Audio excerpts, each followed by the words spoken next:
sebenarnya AI itu untuk apa dalam konteks pendidikan dan penelitian. Bolehkah saya presentasikan Bapak Ibu? Monggo, monggo. Ya, Prof. Monggo, Prof. Saya mau presentasi tapi belum dikasih izin Pak Bambang untuk Oh, sharing. tadi sudah, tapi mungkin hilang lagi. Oh, Oke. ke dua kali masuk ya. Ya. Ya, mari kita lihat ultimate goal sebenarnya AI dalam pendidikan itu untuk apa? Di saat kita sekarang cuma ngomongin ChatGPT doang. Oh, ChatGPT itu cuma 1% dari semua domain AI kok. Ya, mari kita lihat ultimate goal orang pakai AI itu untuk apa dalam bidang pendidikan. Sudah kelihatan Bapak Ibu? Sudah. Sudah terlihat. Oke, ini baru saya presentasikan ya, ini baru kemarin saya presentasikan. Judulnya itu Humanizing Education Through Generative AI and Scalable Intelligence. Ini saya presentasikan di Kairo di depan 17 negara kemarin, saya sebagai keynote speaker. Pertanyaannya begini, apakah pendidikan yang humanis itu? Pendidikan yang humanis adalah pendidikan yang menghargai keunikan setiap peserta didik. Saya ulangi, pendidikan yang menghargai keunikan setiap peserta didik. Jadi kalau dalam satu kelas ada 60 orang, ada 60 cita-cita, maka kita harus menghargai 60 cita-cita itu dan memberikan jalur pembelajaran, materi pembelajaran yang sesuai dengan 60 cita-cita itu. Mengapa humanizing education sekarang menjadi gerakan di seluruh dunia, terutama setelah ada AI? Karena sebelumnya mereka ingin mencoba ini, tapi nggak berhasil. Teknologinya belum ada, Bapak Ibu sekalian. Nah, apa alasannya? Kenapa pendidikan harus dihumaniskan? Satu, sudah banyak orang yang sekarang mengalami krisis kesehatan mental gara-gara pendidikan. Bapak Ibu, tolong nyalakan mikrofon masing-masing. Saya pengen tahu, waktu Anda SMP kelas 1 dulu, setengah 7 pagi ke sekolah, apa yang Anda harapkan terjadi pada guru Anda? Sakit. Libur. Tidak masuk. Sakit. Terlambat. Tidak masuk, tidak masuk. Sekolah 2 tahun. Tuh, Mules, Prof. bayangin doa seluruh orang anak Indonesia itu supaya gurunya sakit, gurunya nggak masuk, gurunya kebanjiran, gurunya umroh nggak pulang-pulang. Nah itu tuh. Dan itu terus sampai ke perguruan tinggi. Mereka menganggap pendidikan itu beban. Mereka menganggap saya masuk ke dalam kelas itu bisa sakit mental. Lihat sekarang sudah masuk ke perguruan tinggi. Berapa orang yang bunuh diri belakangan ini ada kasus, benar nggak? Di berbagai perguruan tinggi ternama ada kasus siswanya bunuh diri lah, membunuh temannya lah, membunuh orang tuanya lah. Dan kalau dilihat semua karena yang namanya health mental crisis. Artinya belajar di Satuan Pendidikan Indonesia itu dianggap sebagai beban serius. Jadi orang Indonesia jadi malas learning karena dianggap tidak humanis pendidikannya. Kemudian kedua, foster authentic engagement. Apa itu? Authentic engagement itu kalau si teacher, guru, dosen bisa ngobrol enak sama peserta didiknya sesuai dengan gaya belajarnya, sesuai dengan gaya omongannya, sesuai dengan latar belakangnya dan lain sebagainya. Ya orang kota nggak bisa dikasih contoh seperti di desa, orang desa nggak bisa dikasih contoh seperti di daerah nelayan. Di nelayan nggak bisa dikasih contoh seperti daerah perhutanan. Sekarang masalahnya satu kelas ada 60 orang, 60 gaya belajar, sementara dosennya cuma satu. Gimana caranya saya bisa membuat conversation yang otentik? Yang ketiga, belum lagi kita bicara mengenai equity. Orang punya latar belakang, tiba-tiba masuk ke dalam environment yang sama. Banyak juga yang berkebutuhan khusus. Mereka punya hak yang sama dengan semua orang dalam melakukan proses pembelajaran. Belum lagi yang namanya mereka harus dipersiapkan agar memiliki kompetensi atau keahlian. Nah, semua ini menciptakan pendidikan itu harus humanis. Tadi Bapak Ibu udah bilang bagaimana kita berdoa supaya guru-guru kita nggak masuk. Emang pertanyaan saya sederhana. Kenapa sih susah banget dulu masuk ke dalam kelas? Apa yang Anda keluhkan di dalam kelas itu? Silakan buka mikrofon. Membosankan. Kenapa Gurunya membosankan, Bu? Ngantuk. Kurang menarik. Gurunya Metode ngantuk. pembelajarannya nggak menarik. Cara penyampaian, Prof. Jangankan metode merasa tidak butuh. jangankan Pelajarannya metode nggak penting. pembelajarannya. Selama setahun kita harus duduk di kursi yang sama, menghadap ke tempat yang sama, ketemu dengan orang-orang yang relatif sama.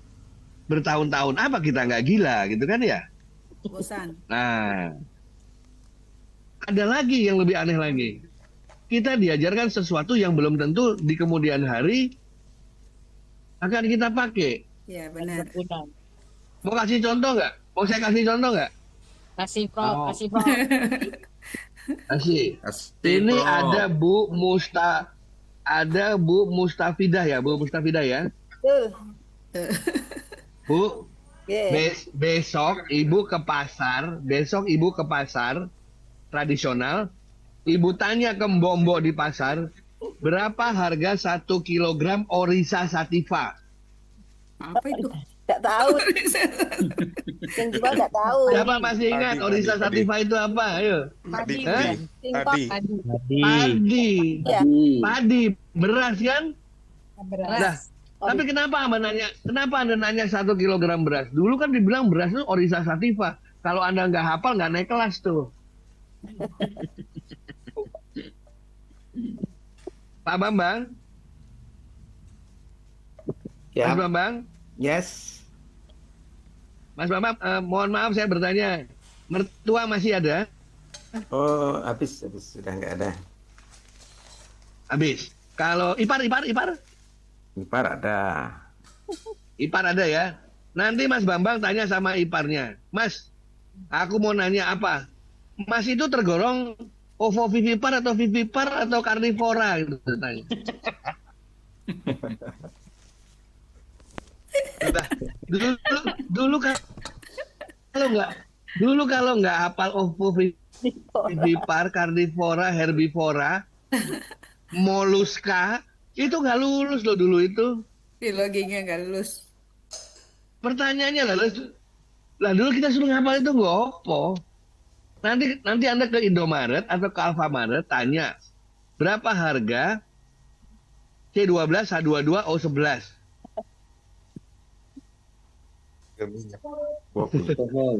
Apa itu C12 H22 O11 itu apa?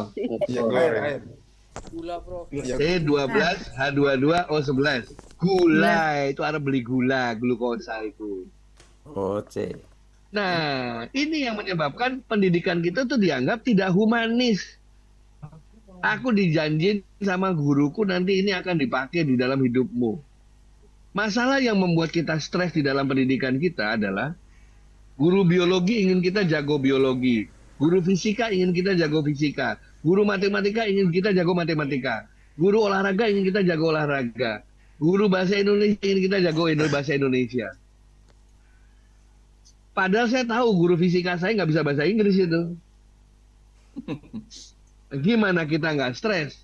Ibarat saya itu tercipta oleh sang pencipta dengan DNA monyet. Tapi ujiannya adalah ujian terbang. Sampai kapanpun monyet nggak akan bisa terbang kecuali naik Citylink.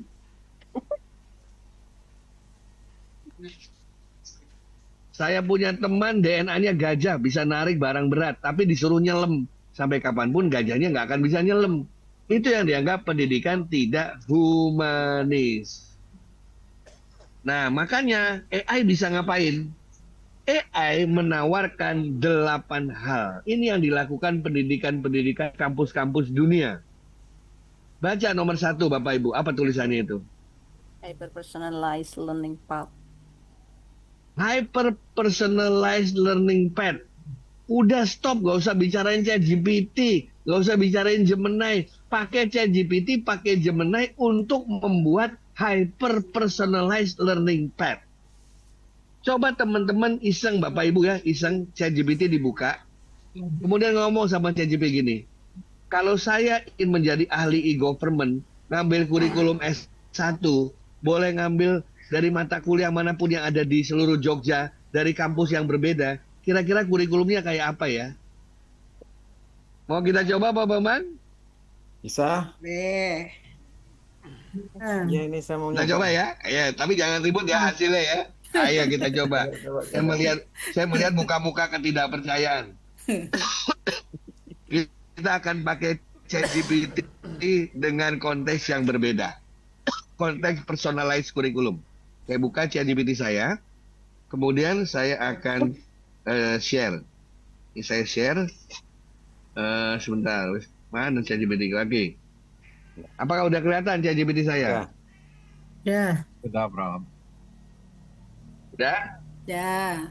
Saya adalah lulus, baca ya, silakan baca prompt saya dibaca. Saya adalah lulusan Saya adalah lulusan SMA di Yogyakarta. Saya ingin menjadi ahli Baca terus, Bu. government. Kalau saya boleh mengambil mata kuliah dari kampus mana saja di Yogyakarta, bisakah Anda membuatkan kurikulum personal saya untuk gelar sarjana dalam bentuk tabel? Mohon dikasih tahu nama mata kuliah,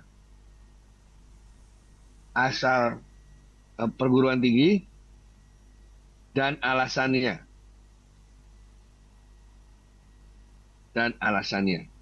Buruan, kita lagi webinar. Ya guys ya? Mari kita lihat apa jadinya kalau kita bilang tanya ChatGPT begini. Jangan ribut ya. Karena nggak ada kurikulum S1 khusus e-government. Dia bilang memilih mata kuliah terbaik dari kampus-kampus di Yogyakarta. Wah, yang terpilih UGM, UII, UN, UPNPI, UMY, UNY, dan Amikom. Coba lihat kurikulumnya. Baca tuh, semester 1, kuliah di mana aja. UGM Visipol. Luar biasa. Administrasi UI Informatika. Ngomong e-government, Anda tidak. Nah, terus. Dasar pemrogramannya di UGM. Pengantar TI di UII. Pengantar sosiologi di UMY. Ngomong e-government masa nggak tahu administrasi publik, ambil di UGM Visipol. Semester 2-nya tuh ngambil ini.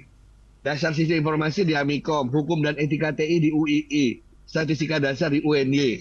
Lah inilah kurikulum masa depan Bapak Ibu. Siap nggak kampus kita pertanyaannya? Atur jadwalnya ini, angel. Bayar uang kuliahnya. Lah, Pak, 30 tahun yang lalu MIT sama Harvard 11-11 sudah tukar-menukar mata kuliah. 30 tahun yang lalu Stanford sama Berkeley sudah tukar-tukaran mata kuliah. Administrasi diselesaikan di belakang. Yang penting mereka ngambil yang terbaik. Ya semua larinya ke sana ya.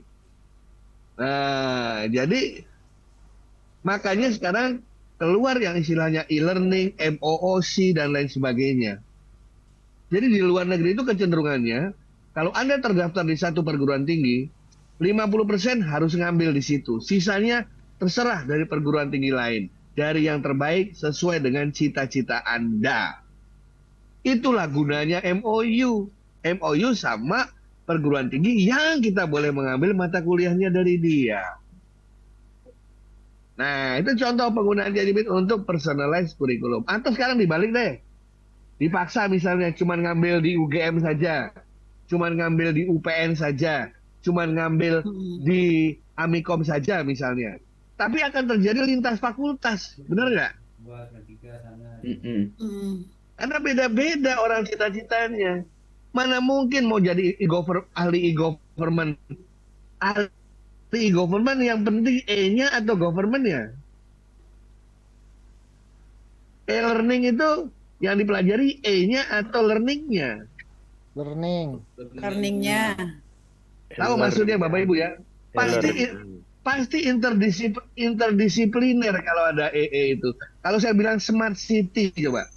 Belajar smart city kurikulumnya dari fakultas mana aja tuh masuk akalnya? Smart City. Berarti ada tata kota. Pasti Anda membutuhkan Pemerintahan. visi planologi.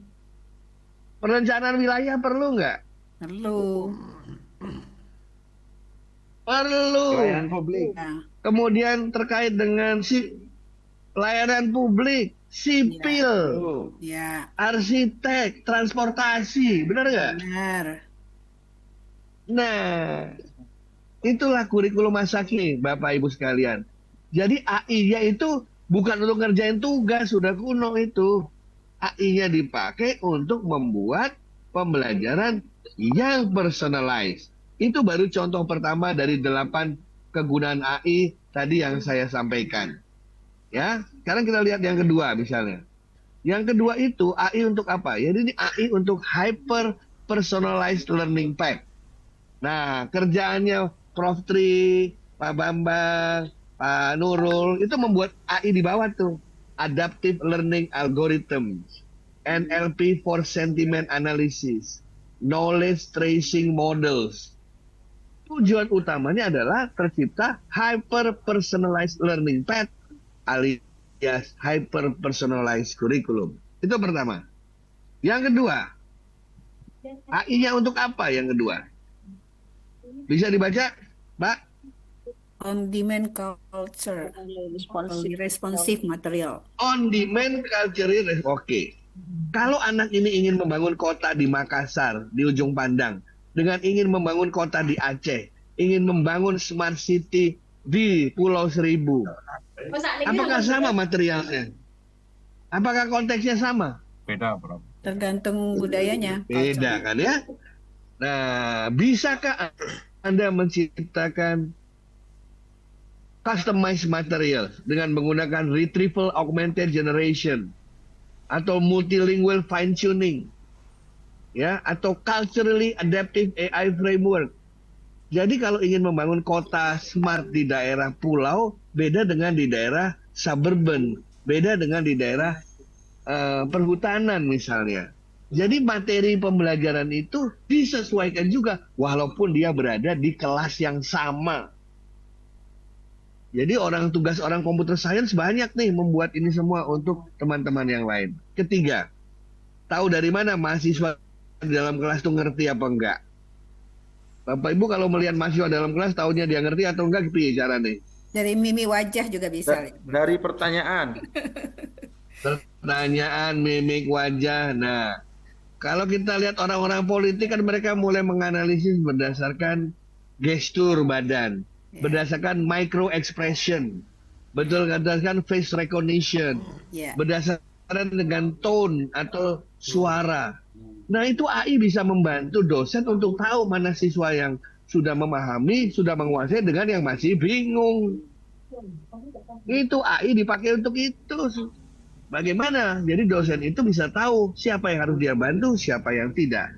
Itu namanya emotion aware feedback loops. Terus, dosen itu tugasnya banyak, guru tugasnya banyak. Suruh ngabsen lah, suruh nilai lah, suruh nyari kuliah pengganti lah, suruh bikin jadwal pembimbingan lah. Wah, kalau suruh bikin jadwal semua susah. AI bisa membantu membuat automatic schedule yang menguntungkan semua pihak. Kita bisa membuat aplikasi automated grading and NLP assessment. Assessment berdasarkan natural language processing. Kita bisa membuat intelligent scheduling atau workflow automation. Sehingga orang tidak telat lagi karena sulit mencari dosen pembimbing. Kita bisa tahu kira-kira nanti yang lulus tepat waktu, kira-kira wisuda 3 tahun lagi berapa orang. Karena bisa punya yang namanya predictive analytics berdasarkan apa? Berdasarkan mereka punya kinerja dalam pembelajaran. Case nomor 5. Emangnya dosen nggak butuh teman? Emangnya dosen nggak butuh kolega? Ini yang namanya virtual empathy coaches for teachers. Jadi large level model language itu, large language model itu seperti ChatGPT, Gemini, Grok dan lain sebagainya, itu tujuannya dia adalah our twin brothers, our coach, our assistant, tempat kita untuk sparring partner dalam hal pengetahuan. Apapun hasil dari chat, GPT, Gemini, Grok, Copilot, challenge, tanya balik sampai kita puas. Itulah gunanya asisten pribadi. Case nomor 6, student voice amplification tools. Banyak mahasiswa yang takut mau ngomong sama dosennya. Takut bahwa dia ditertawakan, takut karena dia belum menguasai, takut kalau dia ditanya, takut pertanyaannya bodoh dan lain sebagainya. Tapi melalui AI, melalui proxy, dia bisa ngomong apapun ke dosennya tanpa harus diketawain teman-temannya dan lain sebagainya. Bisa memanfaatkan text to speech dan speech to text. Bisa memanfaatkan AI untuk menciptakan yang namanya content polishing. Artinya ketika dia tidak memahami apa yang disampaikan oleh dosennya, AI membantu memberikan bahan yang terkait dengannya untuk bisa dikuasai oleh peserta didiknya. Yang ketujuh, cross-cultural collaboration spaces. Kita lihat kalau mau bikin jurnal tuh mulai banyak teman-teman kita ya. Penulisnya dari Indonesia, ada dari Jepang, temannya dari Afrika, dan lain sebagainya. Tapi sebenarnya kita mengalami kesulitan dalam hal bahasa. Semua akhirnya mencoba untuk menggunakan bahasa Inggris yang tertatih-tatih. Padahal kalau dia pakai bahasa, jadi ya bahasa Prancis, kita pakai bahasa Indonesia, yang satu lagi pakai bahasa bahasa Arab, itu akan lebih mendalam.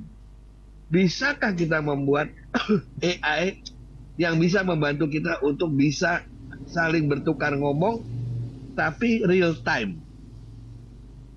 Saya baru membeli kacamata kemarin waktu saya ke China, di mana kacamata itu ada speakernya, dan orang yang ngomong di depan saya memakai bahasa apapun, langsung kedengaran di speaker saya bahasa Indonesia, tanpa saya harus men-setting dia ngomong apa. Jadi kalau dia ngomong Spanyol, chip yang ada di kacamata langsung tahu itu Spanyol, saya dengarnya Indonesia, dan seterusnya. Itu akan sangat membantu dalam cross-cultural collaboration. Dan yang terakhir, tadi yang saya sampaikan, gimana caranya agar AI juga bisa membantu agar manusia tidak diperbudak teknologi, tidak bagian teknologi, tidak membahayakan dirinya karena sudah kecanduan yang cenderung merusak mental. Bapak Ibu, saya baru dapat kepercayaan untuk bisa menyeimbangkan teman-teman yang sudah addicted dengan digital, addicted dengan handphone, sehingga sudah mengganggu kesehatannya. Banyak Bapak Ibu yang berpikir itu urusan anak-anak, padahal banyak dari kita yang sudah punya gejala itu. Boleh saya tanya Bapak Ibu beberapa pertanyaan, karena saya pengen tahu Bapak Ibu sudah punya gejala ketagihan apa tidak? Boleh? Boleh. Oke, Prof. Boleh, tolong dijawab pakai mikrofon ya. Siap, Ini Prof. untuk memperlihatkan apakah Bapak Ibu sudah punya simptom ketagihan digital atau belum. Saya mau tanya, pertanyaan pertama. Siapa dari Bapak Ibu yang ketika bangun pagi, di bawah 5 menit langsung nyari handphone? Saya. Oh, saya. Ngacung. Oke. Enggak, Prof. Yang kedua, Ada, Prof. waktu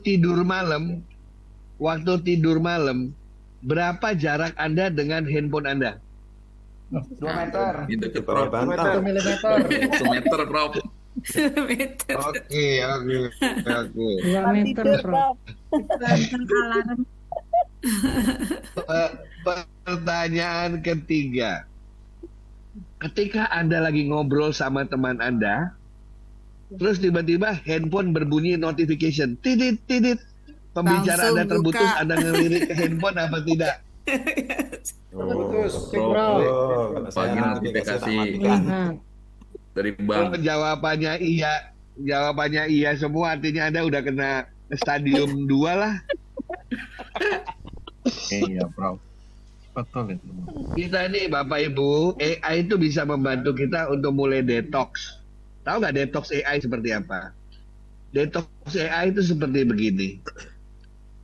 Ketika Anda masuk ke dalam kelas suasana belajar, itu handphone Anda tiba-tiba bisa tahu bahwa ini dalam suasana belajar, dan dia bisa mematikan dirinya sendiri. Jadi handphonenya itu turn off sendiri ketika dia tahu kita dalam suasana serius. bukan kita yang mematikan. Itu contoh AI yang sedang dipakai. Kedua misalnya, ketika kita lagi ngobrol sama orang, ada notification, tiba-tiba notification-nya silent, tidak dalam bentuk suara. Nah, itu dibantu untuk supaya kesehatan mental kita. Jadi mulai sekarang Bapak Ibu saya akan latih caranya melakukan detox digital. Mulai nanti malam, tolong telepon ada di luar ruang tidur. Bisakah? Bisa. Bisa, Prof. Oke ya. Nanti Aman. malam tidurnya di dalam, telepon di luar ya. Aman, Terus Prof. yang kedua, alarm pakai jam waker, jangan pakai handphone. Wah, beli dulu, Prof. Bikin Nggak ada, dulu, Prof. Prof. Buat Berantak kemana, Prof? baterai bekerja. Oke. Terus hari Sabtu Minggu, setiap hari Minggu terutama hari Minggu, boleh ngecas handphone, tapi baru boleh ngambil handphone jam 11. Wah, Wah, susah. penasarannya lama, Prof. Oh. Pagi sampai jam 11 itu untuk keluarga. Olahraga. Bisa nggak? Olahraga untuk keluarga. Jam 11 baru boleh lihat handphone. Itu contoh-contoh detox digital, Bapak Ibu sekalian. Ya, Prof. Bikin program, Saya Prof. teruskan. Dari situ maka saya membuat model. Model bagaimana supaya sebuah kampus atau sebuah satuan pendidikan itu bisa memanfaatkan AI secara harmoni. Jadi ketika mahasiswa masuk ke dalam sebuah ekosistem pendidikan, dia bersama dosen pembimbingnya, bersama dengan AI, bisa membuat kurikulumnya sendiri-sendiri. Dan waktu dia menjalankan proses pembelajaran, dia mendapatkan materi yang sesuai dengan cita-cita dia. Dan materi itu nanti akan menjadi modular yang bisa dipakai oleh siswa lain yang memiliki hal yang sama. Dan itu akan menjadi open atau menjadi open educational resources. Dah, ini untuk pembelajaran. Tapi etikanya ada ini. Etika pertama. Etika perpana yang non-negotiable ethical and ecological pillars. Pertama adalah human veto. Terserah mau pakai AI sehebat apa, manusia punya hak veto untuk memakai atau tidak memakainya. Kedua, pastikan data yang Anda ambil, yang Anda pakai, yang diolah benar-benar aman dan benar-benar tidak melanggar undang-undang apapun. Ketiga, AI itu mencoba meniru manusia. Manusia tempatnya berbuat salah. Berarti AI juga pasti sering berbuat salah. Pasti ada false positif dan false negatif. Oleh karena itu, apapun AI yang dipakai, kita harus memberikan ruang yang namanya bias bounty. Apa itu? Laporan dari orang lain jika hasil karya AI kita ada yang salah. Green AI mengatakan kita juga harus menggunakan AI secara bijak. Karena setiap kali Anda membuat prompt, dunia semakin panas karena menggunakan server. Oleh karena itu, belajarlah membuat prompt yang efektif. Kemudian regenerative loop. Hasil dari AI adalah suatu proses pembelajaran. AI hari ini lebih pintar dari kemarin. Besok lebih pintar dari hari ini. Itu semua akan menjadi sebuah circular design. Itu AI dalam pembelajaran. Dan yang terakhir yang ingin saya sharing adalah AI dalam penelitian modern. AI dalam penelitian modern. Banyak orang salah berpikir kalau ngomong AI itu penelitian, ya diomongin ChatGPT mulu, capek dah. AI is not just ChatGPT. AI juga bukan automatic writing. AI bukan juga research shortcut. Bikinin jurnalnya jadi langsung kita submit. No way. Plagiarism risk juga bukan AI. Karena AI dipakai bersama dengan manusia. Jadi yang melakukan plagiarism adalah manusianya. Bukan AI. Mesin tidak bisa punya copyright. Mesin tidak bisa plagiat karena dia tidak punya hati. Jadi AI is not a replacement terhadap manusia, tapi itu amplifier. Manusia baik tambah AI, makin baiklah dia. Manusia jahat tambah AI, makin jahatlah dia. Nah, dari konteks itu teman-teman sekalian, bagaimana orang menggunakan AI untuk penelitian? Satu, smart search dan literatur review. Kita sudah pakai. Ini nggak ada masalah. Karena membantu kita untuk mencari bahan-bahan jurnal-jurnal yang sudah ada. Sama dengan dulu kita pakai Google. Sama dulu kita pakai metadatanya perpustakaan. Dalam penelitian kualitatif, AI bisa membantu kita untuk melakukan yang namanya automatic data labeling dan cleaning. Karena dalam penelitian kualitatif, melabel data dan cleaning data itu butuh waktu sangat lama. Real-time language translation atau translasi antar bahasa secara real-time juga membantu penelitian. Karena kita bisa berkolaborasi dengan orang manapun di seluruh dunia tanpa ada hambatan bahasa. AI untuk menjadi simulasi di lab-lab. Simulasi gedung yang dibangun, simulasi mobil yang didesain, simulasi software yang dibuat UI UX-nya. Itu bisa membantu untuk mendiagnostik. AI juga bisa melakukan predictive modeling. Termasuk dalam dunia kesehatan bisa membantu dokter melihat ada kemungkinan kena kanker atau tidak dan lain sebagainya. Data-data rumit yang sulit divisualisasikan oleh AI bisa dibantu divisualisasikan. Jadi dalam konteks dunia modern, AI itu adalah infrastruktur penelitian. Anda nggak mau pakai AI, nggak apa-apa. Negara tetangga pakai AI, dia berhasil menciptakan sesuatu lebih cepat. Ingat kuburan tadi. Di saat orang menciptakan sesuatu, kita masih ngomong plus minus. Jadi yang saya katakan di awal, paradigmanya adalah kita tidak menyuruh AI berpikir atas nama kita, tidak. Kita berpikir bareng AI. Kita meneliti bareng AI. Kita mengajar bareng AI. Kita membuat kurikulum bareng AI. Bareng bersama, itulah Society 5.0. Nah, saudara-saudara sekalian, the future of science adalah co-creation, bukan competition lagi. Dan co-creation bukan hanya antara manusia dengan manusia, tapi antara manusia dengan mesin. Apakah mungkin menggunakan AI itu etis dalam konsep penelitian? Sangat bisa. Mudah sekali. Yang pertama, manusia harus terlibat di situ. Human in the loop. Algoritmanya harus transparan. Hasilnya apapun harus kita verifikasi ulang. Kalau kita pakai AI, kita disclose di mana kita pakai AI-nya. Sesederhana itu. Menggunakan AI secara etis hanya dengan memberitahu di mana kita pakai AI. Bapak Ibu mungkin sudah pernah melihat buku saya buat bersama dengan AI. Di halaman pertama ada disclaimer. Disclaimer itu saya jelaskan secara apa adanya bagaimana saya membuat buku itu bersama dengan AI. Bapak Ibu sekalian, oleh karena itu intinya sekarang bukannya kita tidak mau pakai AI, kita buang AI atau banning AI, tapi bagaimana kita guiding AI. Kita membantu AI yang tidak punya hati dan perasaan itu dengan hati dan perasaan yang ada pada manusia. Jadi ethical concern itu tidak sama dengan ethical rejection. Ethical concern artinya desain kita etis dan ada supervisi dari manusia. Saudara sekalian, ketika kita ragu-ragu, lihatlah negara lain sudah maju. Amerika pakai AI untuk menemukan obat-obat baru, drug discovery. India menggunakan AI untuk produk-produk agriculture-nya. Jepang menggunakan AI untuk disaster prediction-nya, terutama tsunami.